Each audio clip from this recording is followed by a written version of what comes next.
Mr. Mojo here, and I'm going to show you how to set up your meter in two ways. Step one is the easiest. First of all, download the app either on iOS or on Android. All right, let's get that. Get downloaded. Excellent. Step two, let's take a look inside here. Let's open it up. Let's grab our meter. You will notice on the back of the meter, there is a pull tab here. So you're going to pull that out, and that's going to activate the batteries inside. And you'll notice on the front here, the Bluetooth light is starting to flash to begin the setup process. And you just press sync on your phone. It'll search for the device. It will connect. And now it's set the date and time. How easy was that? The other methodology of setting the date and time is to do it manually on the phone. And let's take you through how to do that now. Make sure your meter is on for when you sync on your phone, and you will see the Bluetooth icon flashing. But now we're going to show you how to do it manually.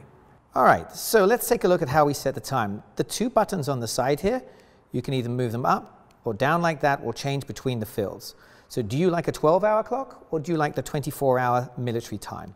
I like a 12-hour clock, and so I'm going to double tap on the front there, and I will get to the next field. So here we are, we're on the next field, and this is for the year, and it's saying 2020. Well, that's the year we're in, so we'll double tap that.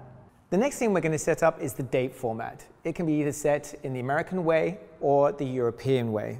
The American way is month, then date. European is date, then month. So we see underneath here, it says MD or it says DM. So we want month, then date. Double tap at the front like that.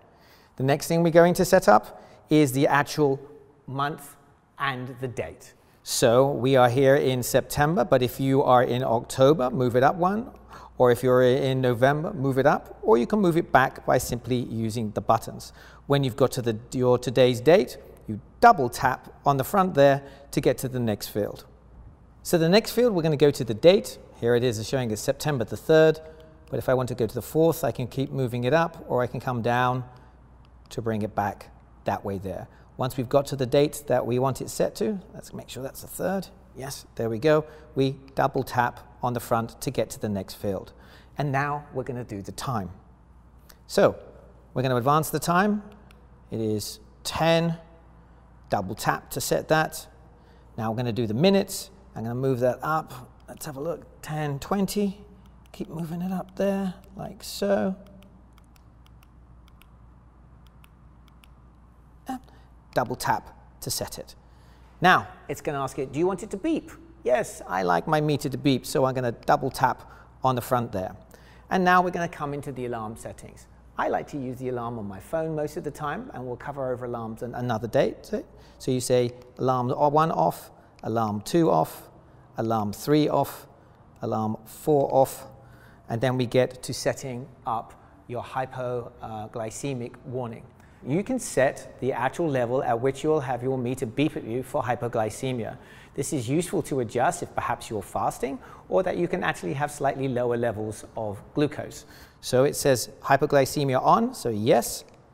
So when I'm fasting, I like to set my hypoglycemia warning down to 65. So I'm just going to lower this from 70 down to here, because that's kind of normal for me. Then double tap to set that.